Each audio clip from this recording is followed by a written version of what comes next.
माह रमजान का मकसद दिल की पाकीज़गी होना चाहिए, अल्लाह से तकर्रुब इलाही होना चाहिए। अहले बैत का माह रमजान के एहतताम पर कुछ तरीकाकार होता था। अहले बैत अतहार का कुछ तरीका ये होता था कि जब भी माह रमजान को अलविदा करना होता था तो रातों को वो रोते थे, इसलिए नहीं कि वो माज़अल्लाह उनसे कोई गुनाह होता था, इसलिए कि अल्लाह का मेहमान महीना हमसे जा रहा है। वो कसरत से अहले बैत करीम करबला, करीम अहले बैत दुआ करते थे और अपने अमाल का मुहासिबा करते थे। औज़ु बिल्लाहि मिनश शैतानिर रजीम, बिस्मिल्लाहिर रहमानिर रहीम, अल्हम्दुलिल्लाहि रब्बिल आलमीन, वस्सलातु वस्सलामु अला सय्यिदिल मुरसलीन, खातिमुन नबिय्यीन, अबिल कासिम मुहम्मद, अल्लाहुम्मा सल्लि अला मुहम्मद व आले मुहम्मद। अस्सलाम वालेकुम नाज़रीन, मैं हूं आपका एस्ट्रोलॉजर स्कॉलर सैयद सिकंदर। इस वीक ए ईमान वालों, रमजान जा रहा है, वो महीना जा रहा है जिसमें दुआएं कबूल होती थी, वो रातें जा रही हैं जिनमें तकदीर लिखी जाती थी, वो सिजदे जा रहे हैं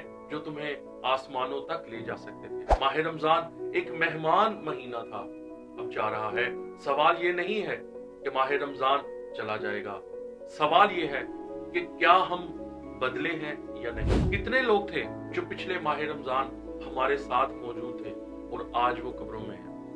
यही जो पूरा महीना हमने किया, हमने इबादतें की, हमने तकर्रुब इलाही किया, हमने तज़किया नफ्स किया, देखना यह है कि क्या हमारे अंदर बदलाव आया, क्या हमारा किरदार जो है वो अहले बैत अतहार को पसंद आया, क्या अल्लाह रब्बुल इज़्ज़त का तकर्रुब हमें हासिल हुआ, ये जानना है। ये सवाल जरूर मैं छोड़ के जाऊंगा आज के प्रोग्राम में कि क्या हमने कोशिश की, क्या हमने अपने गुनाहों से कमी की, क्या हमने सच बोलने की आदत डाली। ये 30 दिन अल्लाह रब्बुल इज़्ज़त ने हमें प्रैक्टिस करवाई। जरूरी नहीं इसी मंथ में हमने ऐसा रहना था, पूरा साल हमने इसी अंदाज में गुजारना है। और अहले बैत का अंदाज भी यही था।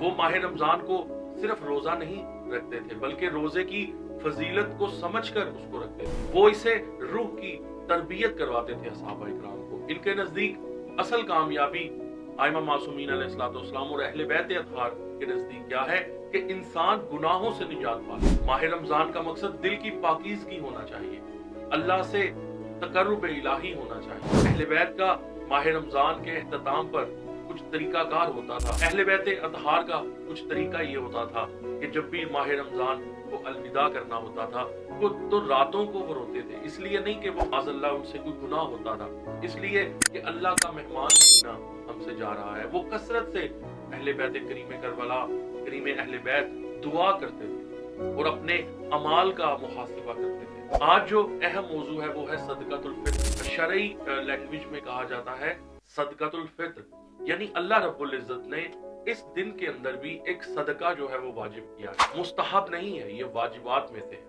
तो फितराना देना लाजमी समझा गया है।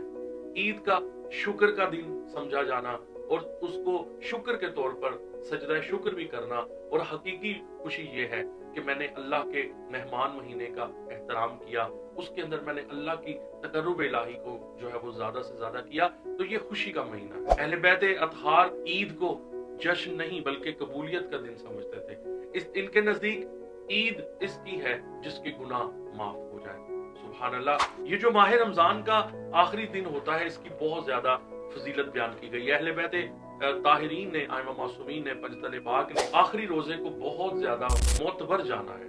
माह रमजान का जो आखिरी दिन है इसको मग़फ़िरत के दिन के साथ मंसूब किया जाता है, यानी माह रमजान का जो आखिरी दिन होता है वो आपको हलाक होने से बचाता है।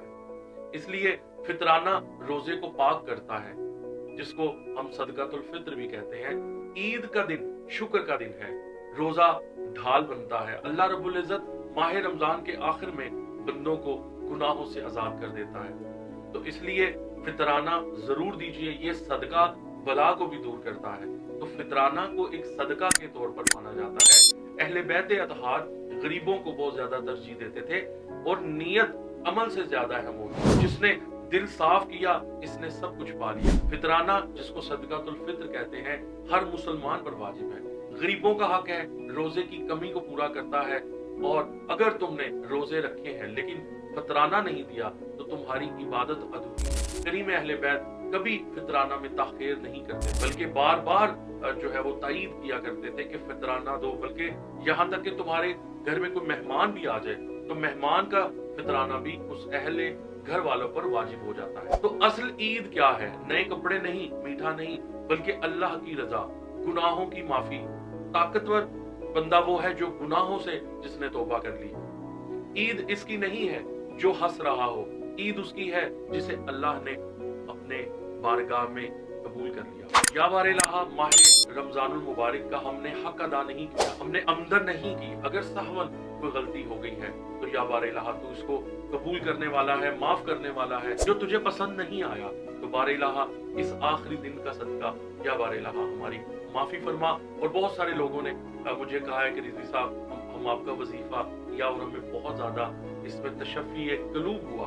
तो आज भी मैं आज के आखिरी दिन में अमल बताया है, सदकातुल फित्र अपना लाजमी दीजिएगा, जौ के मुताबिक दे दीजिएगा, गंदम के मुताबिक दे दीजिएगा, या आपको शक्कर के या मेवा जो होता है इसका जो मुताबिक दे दीजिएगा। ईद की जो सुबह हो तो 11 मरतबा दरूद पाक पढ़े और या गफूर हो या रहीम हो 114 मरतबा पढ़े और फिर 114 मरतबा अस्तगफिरुल्लाह रब्बी व अतूबु अलैह, और फिर हाथ उठाकर दुआ करें कि या अल्लाह अगर मेरा माह रमजान कबूल नहीं हुआ तो अपनी रहमत से इसे कबूल फरमा। अल्लाह रब्बुल इज्जत आपके गुनाह जरूर माफ फरमा देगा।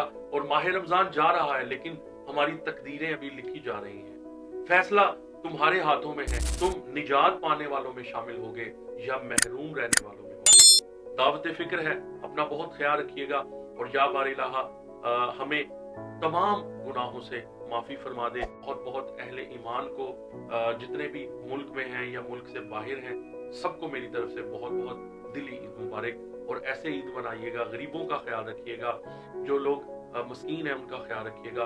और बार बार कहूंगा कि ईद उल फित्र का फितराना जरूर दीजिएगा। ये बहुत इंपॉर्टेंट सदका है, अल्लाह रब्बुल इज्जत ने आपको बचाना चाहा है। ये एक शुक्र का तरीका है, ये एक अल्लाह रब्बुल इज्जत को पसंद आने वाला तरीका है। और असल ईद वही है, मौला अली अलैहिस्सलाम का फरमान है कि मोमिन के लिए ईद वो है जब वो गुनाह ना करे। अपना बहुत ख्याल रखिएगा। पाकिस्तान